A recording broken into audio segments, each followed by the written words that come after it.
Olá pessoal, tudo bom com vocês? Entre 1945 e 1964, o Brasil viveu o que alguns historiadores chamam de a Quarta República, período entre o final da Era Vargas e o golpe militar de 1964. Nesse período, o Brasil teve como presidentes Eurico Gaspar Dutra, e no governo Dutra foi feita a Constituição de 1946, uma Constituição que trouxe muitos avanços democráticos. Eurico Gaspar Dutra ele foi substituído por Getúlio Vargas que vence as eleições de 1950 com um grande apoio popular. Ele governa até 1954, quando, devido à pressão internacional, pressão interna, uma ferrenha oposição, Getúlio Vargas comete suicídio, sai da vida para entrar para a história. E nas eleições de 1955, foi eleito o ex-governador de Minas Gerais, Juscelino Kubitschek. E esse é o tema da aula de hoje. Hoje é dia de governo JK. Vamos lá, pessoal?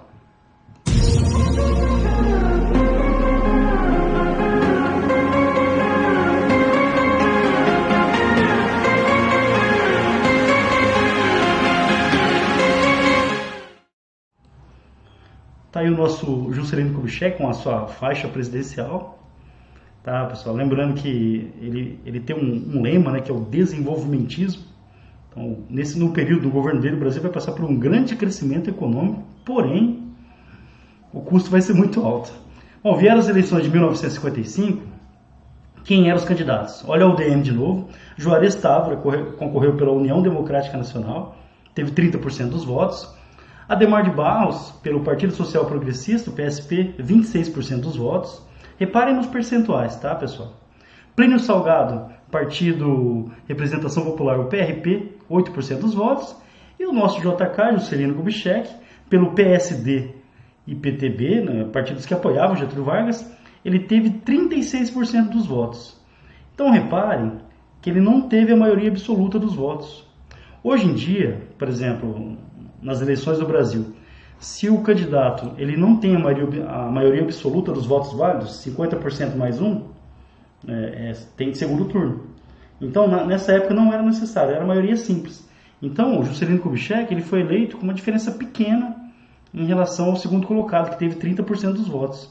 E a oposição vai começar a questionar isso. Tá? Ele não teve, mas só que a lei ela garantia isso na época. Não era necessária a maioria absoluta, era a maioria simples. Outra coisa importante, característica desse período, o voto para o vice-presidente ele era separado. Olha que interessante. Hoje, você vota no presidente e você leva o vice junto. Então, muita gente nem sabe quem é o vice do candidato à presidência. Nessa época, não. Você votava para presidente e para vice. E o vice poderia ser de uma outra chapa. Então, um presidente, por exemplo, de esquerda e um vice de direita. Um exemplo. Então, as leis da época elas permitiam isso, que o presidente ele fosse escolhido em uma chapa diferente. Quem foi eleito vice-presidente? O João Goulart. E ele teve 44% dos votos, mais votos do que o Juscelino Kubitschek. A União Democrática Nacional, olha eles de novo, pessoal, a UDN, eles não aceitavam, não, só 36%, ele não teve a maioria dos votos. Eles queriam impedir a posse do Juscelino Kubitschek. Aí um marechal da época, Henrique Teixeira Lott, guarda esse nome, ele interveio na situação e deu o que ficou conhecido como golpe preventivo. Golpe preventivo? Como assim? Ele impediu um golpe que evitaria a posse de Juscelino Kubitschek, manteve a lei. Então, esse marechal ele garantiu a posse de Juscelino Kubitschek, Henrique Teixeira Lott. Deu um contragolpe, um golpe preventivo em 1955.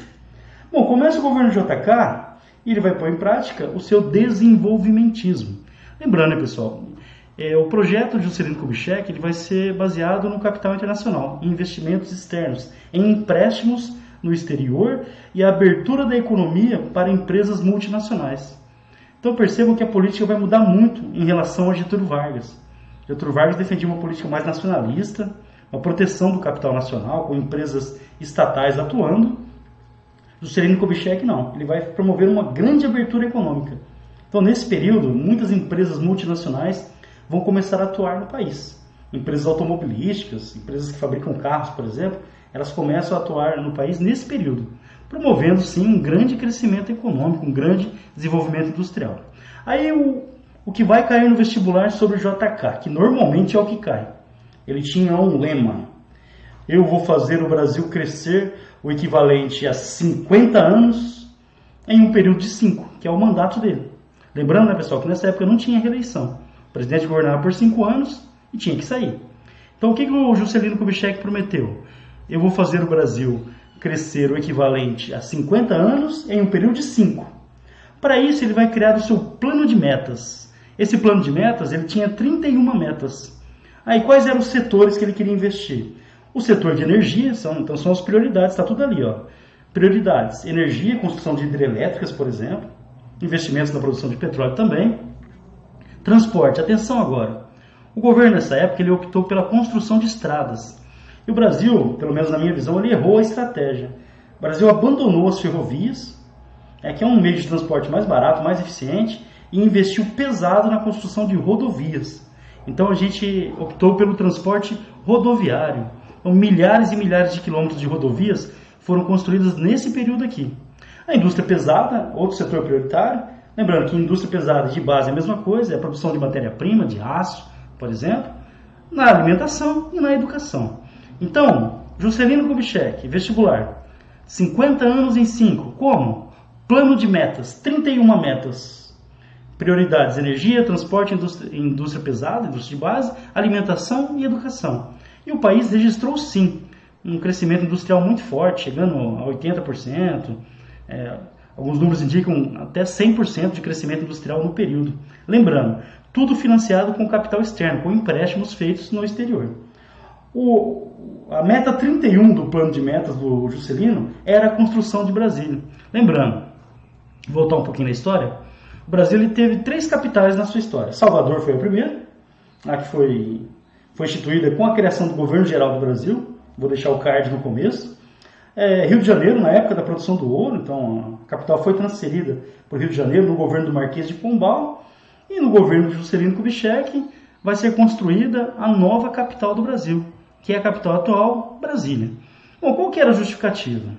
Muita gente aprende na escola, principalmente no primário, né, que era para segurança, então a capital no litoral era muito fácil dos outros países atacarem. Não é esse o motivo, tá? O motivo, e já é antigo essa ideia, era colocar a capital no centro do território, para estimular a ocupação territorial do país. Lembrando que, historicamente, o Brasil sempre foi um país penso. Como a colonização começou pelo litoral, a maioria absoluta da população vive no litoral, até hoje é assim. Então, a construção de Brasília no interior era uma tentativa de levar o desenvolvimento para o interior do país. Então, essa é a justificativa. Desenvolver o interior do país, colocando a capital no ponto central do território. Em 1957, Oscar Niemeyer, que é uma referência aí do Brasil, né, na arquitetura, ele vai organizar um concurso, né, para eleger o projeto de Brasília. Lembrando, Brasília foi uma cidade planejada. Então, cada região da cidade teria um setor, indústria, lojas, por exemplo, as avenidas largas. Foi uma cidade planejada antes de ser construída. Quando você olha Brasília, por exemplo, uma foto de satélite à noite, ela tem a estrutura de um avião. Então tem as asas, a estrutura, onde fica o piloto, que normalmente é onde está lá a sede do governo. Tá?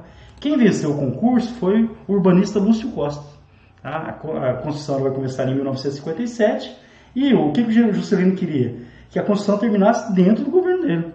Tá? Então no dia 21 de abril de 1960 foi inaugurada a nossa terceira capital, e a capital até hoje, Brasília, onde trabalham nossos queridos políticos, certo? Bom, para custear tudo isso, teve que recorrer o quê? Como eu disse agora há pouco, a empréstimos do exterior, tá? E a abertura econômica permitindo que multinacionais atuassem por aqui. Então, empresas estrangeiras de vários setores, automobilístico destaque, cigarros, material elétrico, produtos químicos, farmacêuticos, também de energia. Então, houve uma abertura econômica para que empresas multinacionais atuassem por aqui. E as empresas automobilísticas começaram a chegar nesse período. Só que isso, né, pessoal, principalmente devido aos empréstimos, o Brasil ia se endividando, e isso gerou o quê? Inflação. O que é inflação? É assim, ó. Vou tentar explicar de forma bem simples. Lá em 2000, por exemplo, no ano 2000, você ia no mercado e pagava R$5 um pacote de arroz, até menos. Pacote de 5 quilos. Hoje você vai no mercado, você vai pagar 30.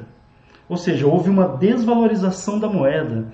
É isso que a gente chama de inflação, quando o preço das mercadorias sobe muito. E isso foi causado pelo grande endividamento que o Brasil passou a ter, esses recursos que financiaram esse desenvolvimentismo do Juscelino Kubitschek. O Brasil ele teve que recorrer ao FMI, que é o Fundo Monetário Internacional, para pedir empréstimos. Só que o FMI, pessoal, é assim, ele recebe muitas críticas, inclusive, por conta disso. Para emprestar dinheiro, ele exige que o país ele corte gastos. Ele exige uma política de austeridade do país. O que é uma política de austeridade? O governo ele deve diminuir os gastos, diminuir o tamanho do Estado para conseguir saldar, para pagar as suas dívidas. Então o FMI começa a exigir uma política de austeridade de Juscelino Kubitschek.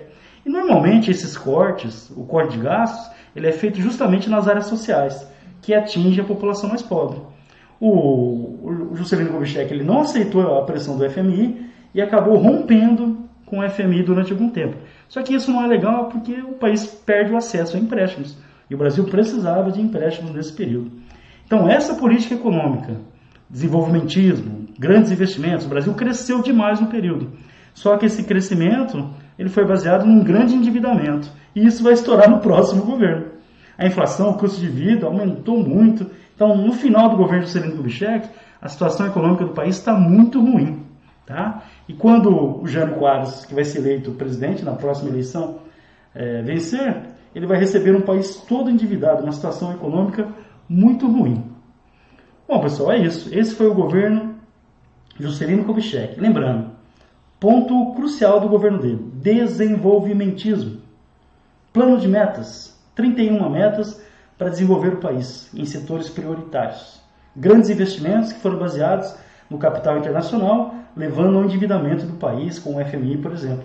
Isso teve consequências econômicas que prejudicou principalmente a população mais pobre. Certo? Bom, então, depois do Juscelino Kubitschek, vem novas eleições e o próximo eleito é o Jânio Quadros. Só que isso é tema para a próxima aula. Beijo. Lembrando, qualquer dúvida é só mandar. Vamos juntos construir a história. 50 anos em 5. Meu Deus.